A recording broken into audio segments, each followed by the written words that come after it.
Tonight on CTV News at 11:30, holding pet abusers accountable.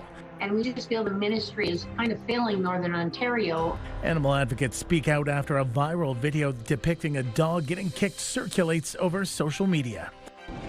Plus, the city of Timmins is changing what constitutes a cold alert. Capacity is an issue with a lot of agencies right now. Officials say it will help in at least 2 different areas. And counselors in Marks Day are forced to choose between the library and seniors. The problem is whatever we say now, one side is out on the street. They're hoping both sides will sit down and come to a resolution. CTV News at 11:30 with Ian Campbell and Rick Wyman with weather. Well, good evening. Thanks for staying up with us. A video of a small black dog being circulated on social media. The video, which was taken near Bruce Avenue in Sudbury, has a pet rescue organization wondering when people will be held accountable. CTV's Lindsay Alex starts us off tonight. Greater Sudbury Police confirmed they received a report regarding the incident on February 14th. In that quote, the dog has since been removed from the individual's care. Animal Welfare Services have been notified and are following up as part of the ongoing process. Officials confirmed they received hundreds of calls and are reminding community members to refrain from calling 911 unless they have firsthand information. When they're not feeling like they're getting the service of provincial animal welfare, they're calling the police because they're looking for somebody to do something. So it's about understanding everybody's role in the animal world and what they do. And we just feel the ministry is kind of failing Northern Ontario. She says the frustration PetSave is feeling is that no one is being held accountable for the behavior. That's where you're seeing it explode onto social media now, because it's boiling over, the frustration of watching this abuse week after week, and it seems like nothing's being done. So we definitely in the north have had some pretty horrific cases. Us ourselves in the past year have dealt with quite a few that really should have resulted in charges. Animals literally died as a result of that neglect or abuse, and nothing was done. Meantime, the Greater Sudbury Animal Shelter shared a post saying it is aware of the video, but reminding people to call 311 for only strays or injured animals. In Ontario, abuse or neglect can be reported by calling 1-833-9-ANIMAL. CTV reached out to the Ministry of the Solicitor General, but did not receive a statement by our deadline. Passat says she feels the ministry needs to look at the amount of officers, what the rules are, and that maybe some of the laws need to be changed. Lindsay Alex, CTV News, Sudbury. Well, CTV News did receive that statement after the deadline from the Ministry of Solicitor General, which reads, Animal Welfare Services takes all reports and concerns about animal welfare seriously. Inspectors are located in communities across Ontario, including Sudbury, and are available to respond within their regions. AWS responds to every call and complaint received, assessing each situation based on the information provided and the requirements of the Provincial Animal Welfare Services Act. An Ontario Superior Court judge has denied a change of venue request in the trial for the attempted murder of a 16-year-old girl in Cobalt. The defense lawyer for Philippe Gagnon argued he couldn't receive a fair trial in the district of Timiskaming because of pre-trial publicity and a negative public sentiment towards his client. Gagnon is accused of the attempted murder of his then 16-year-old girlfriend, allegedly hitting her with a car and attacking her with a sword. In the judge's ruling, she said not to confuse the abhorrence of a crime with an unfair and bias against the accused, citing the case of Robert Stephen Wright, who was convicted of Renee Sweeney's murder, which also got substantial pretrial publicity. And a judge has dismissed appeals from 2 men involved in a 2021 arson in Sudbury. The defense argued evidence the 2 men provided the Crown during a third man's trial was not available at the time of their sentencing. The 2 men are serving 16 and 17 years for an arson at a Bruce Avenue townhouse that killed 3 people. During their trial, one of the men admitted to setting the fire to pay off a drug debt to Liam Stinson, while the other believed Stinson would give him drugs for helping. Stinson was found guilty of first-degree murder, but his trial happened after their sentencing. The judge says their sentences were largely because the 2 men were willing to benefit from setting the fire. It's been 1 week since a mass shooting in British Columbia in Sudbury. Officials are highlighting a protocol designed to prevent the unthinkable. CTV's Amanda Hicks reports. Almost a year ago, Sudbury became one of the first regions in Ontario to sign the latest community threat assessment protocol. At its core is VITRA, a model created 2 decades ago to identify, assess, and support students before a crisis occurs. In the wake of the tragedy in BC, officials say having this process in place is critical. It's a process that breaks down silos. We literally work in collaboration. We share information with consent that allows the picture to not just be puzzle pieces, but actually what does the puzzle look like. And the more information that you get, the better off you are and able to support. The protocol brings together 35 agencies across Sudbury, Manitoulin, and Espanola. Over the past year, Barsante says 120 individuals and their families have been supported through this framework. She adds, since the pandemic, students' needs have become increasingly complex. The solutions were a little bit easier to come to understanding and how to get there. But now we're looking at, I think, a very complex cases, and I think a lot of it has to do with the impact of what COVID, that the isolation, because COVID didn't just impact on children. It impacted on all of us. Once a VITRA assessment identifies a student at risk, the appropriate agencies step in to offer wraparound supports. We take that information back and we can assign a clinical staff without wait that would jump in right away to be able to support that youth and the family. How to identify, how to decrease, and how to really support the person of concern, their family, schools, communities. It's really about supporting everyone that's involved in it. Amanda Hicks, CTV News, Sudbury.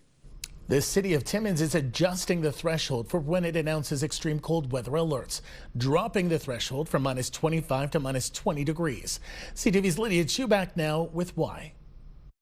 The city of Timmins says it's trying something new with its cold weather alerts. It's changed the temperature threshold for when it issues the notices. Officials say alerts will now be called at -20 degrees Celsius or colder. Capacity is an issue with a lot of agencies right now, making sure that they have staffing there. So we had to also ensure that if we were going to lower that threshold from -20 to -24, that we would do this as a pilot project to ensure that we have staffing. We can't have individuals or calling a cold weather alert, having individuals attend and then have no staff there. Pancake says changing the temperature threshold is also a preventative measure against cold weather injury. We are looking at some injuries definitely when it comes to cold weather alerts. And that's why it's really important that decisions are like timing is a huge piece and capacity is a huge piece.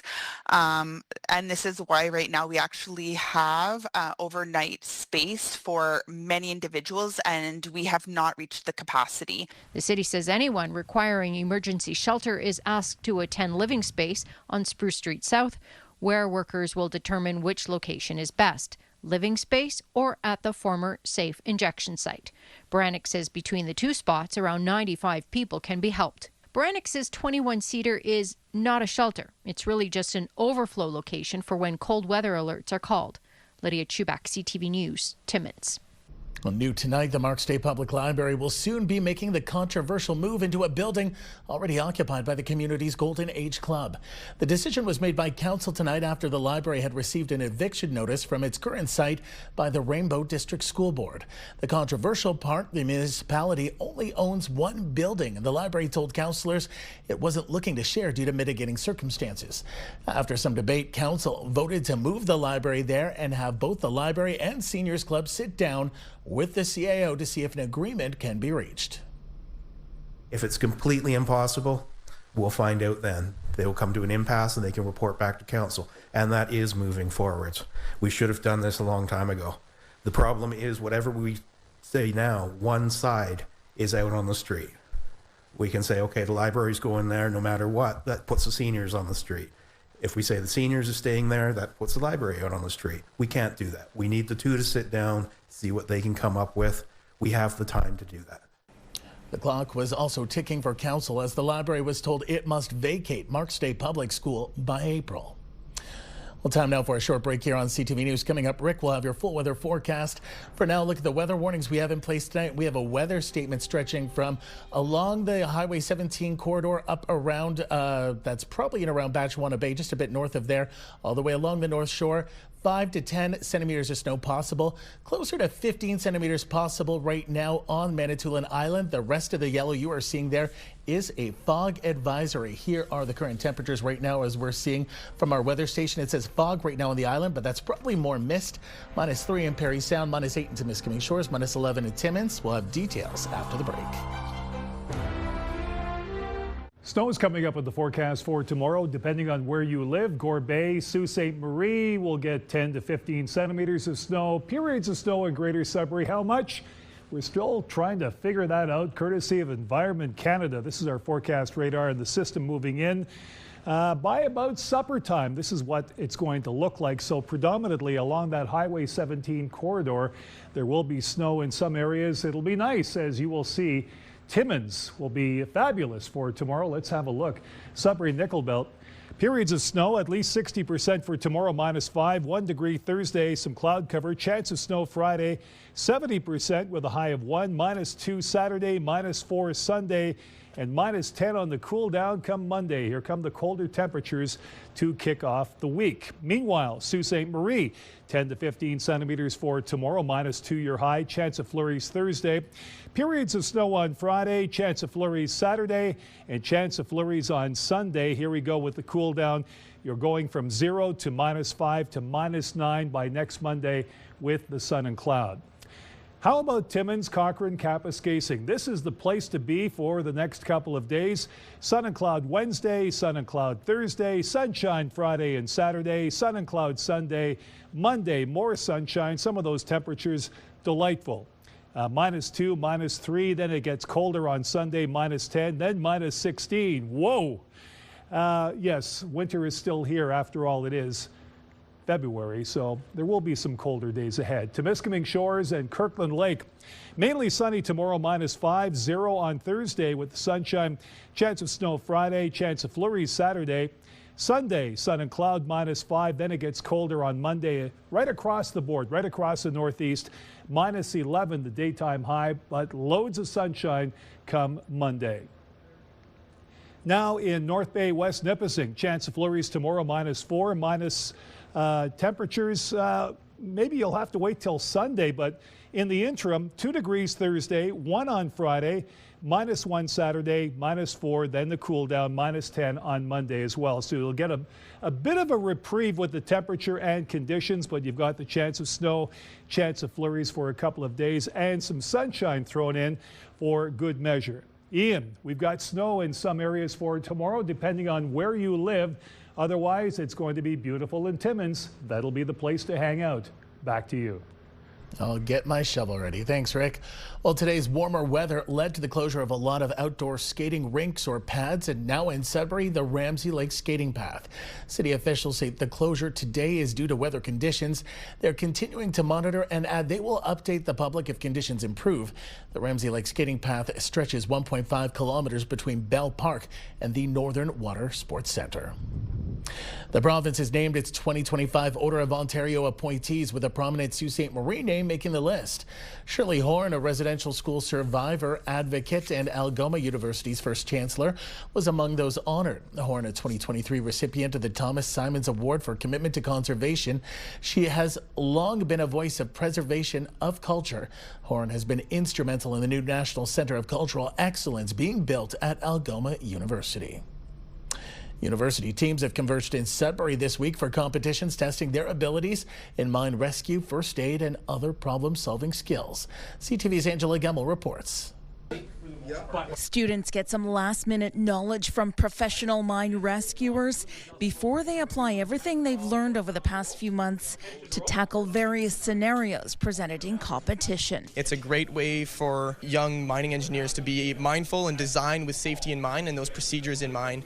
It's also just really good resources to have. A lot of this first aid stuff, you just feel more confident when you're going out hiking behind the bush. These university students are part of 9 different teams from 8 schools representing Canada and the U.S. They're in Sudbury for the 2026 North American University Mine Rescue Competition.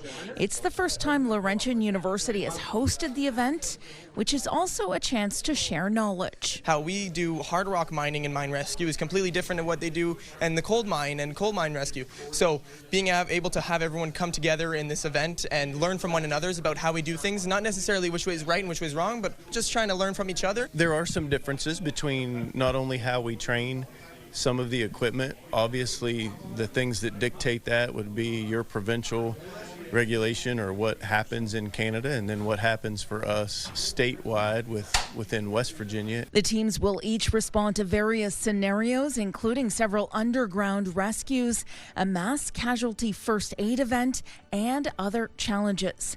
One criteria judges will be marking is teamwork and how well the members work together to solve a problem. You're dealing in distances very far, under very hazardous environments.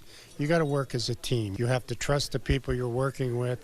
You have to train and work together. Those are the big skills you learn. Over the next 3 days, the student teams will compete in rescue scenarios in the Underground Museum here at Dynamic Earth, as well as competitions at the Workplace Safety North headquarters downtown. Winners will be announced at a banquet Friday night.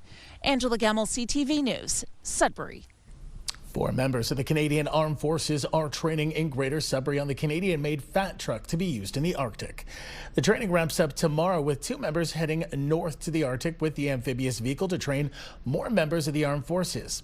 Officials with the company Rough Diamond hope that the training on Fat Trucks continues to reduce reliance on air travel. We see a solution to the very complex and challenging terrain with extreme cold temperatures. And we've had these machines sent to Tuktoyaktuk for several months doing cold weather testing. And we took that input back to the factory to permit them to make those necessary changes, whether it's an extra heater or move something around for their end needs. Because at the end of the day, their mission success to keep us as Canadians safe. Fat trucks are used by Hydro One mining exploration teams and emergency responders in all-terrain responses. Still ahead tonight on CTV News. One of Canada's newest gold medalists is a Northerner. We'll head to Parry Sound after this.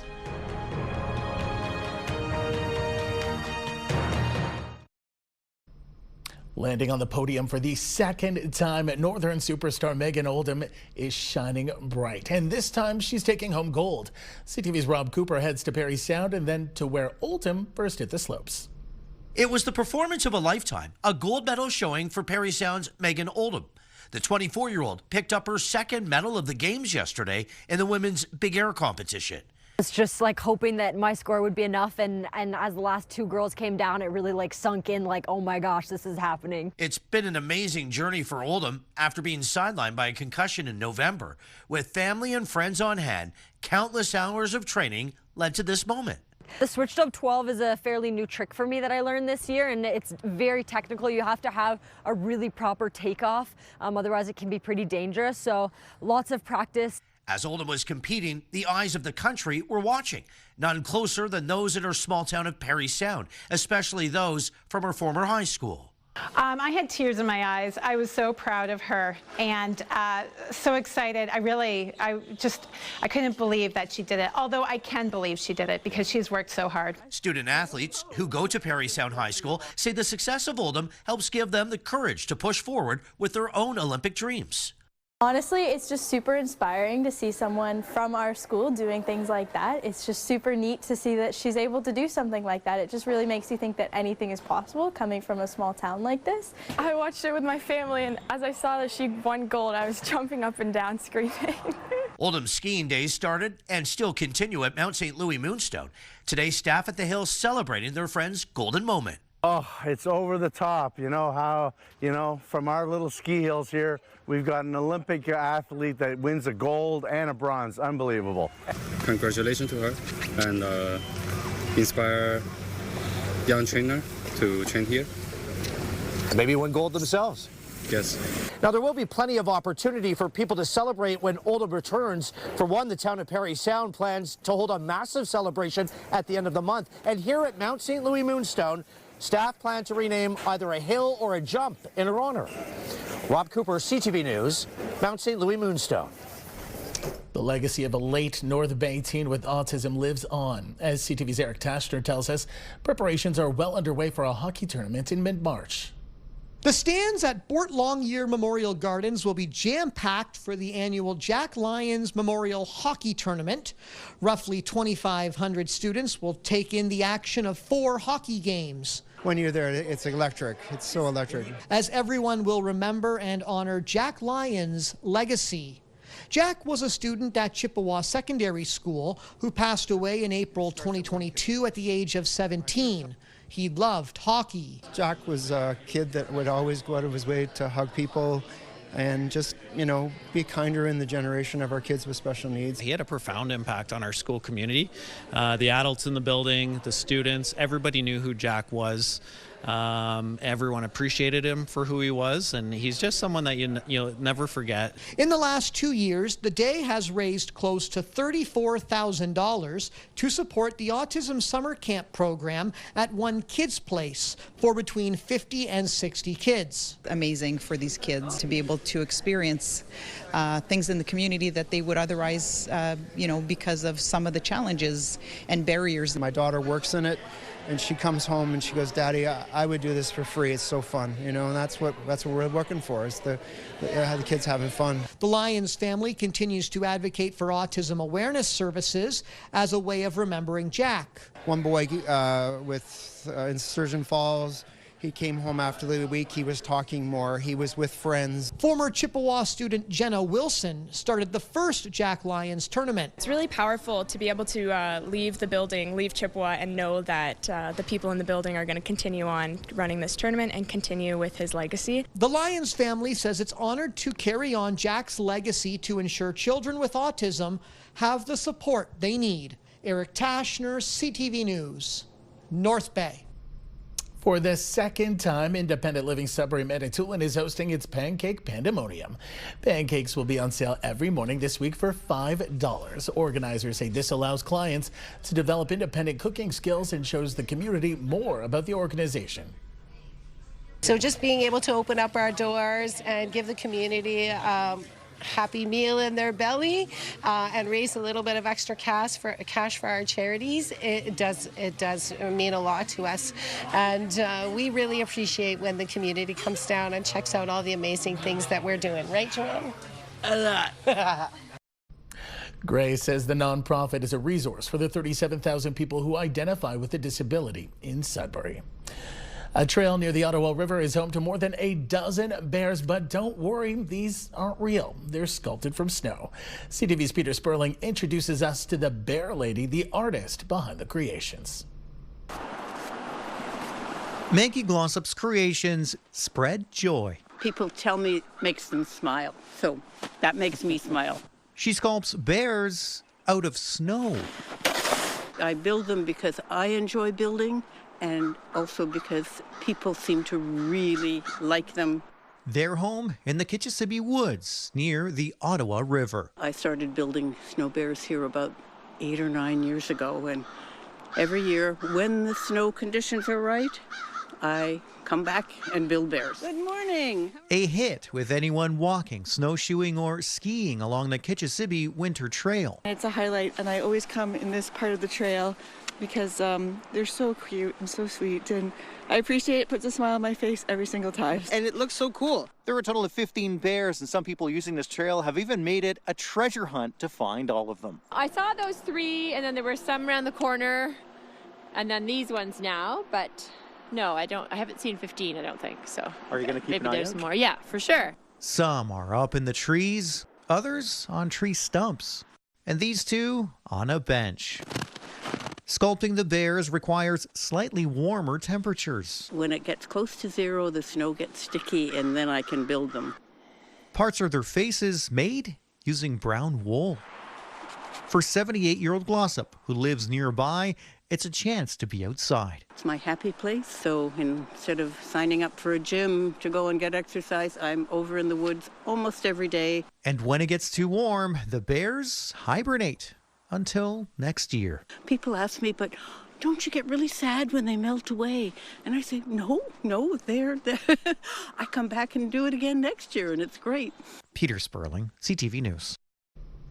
Very cool. That takes us to the end of our newscast this Tuesday night. For the latest news anytime, remember you can head to our website, ctvnewsnorthernontario.ca. You can also download our CTV News app. Thanks for watching. Good night.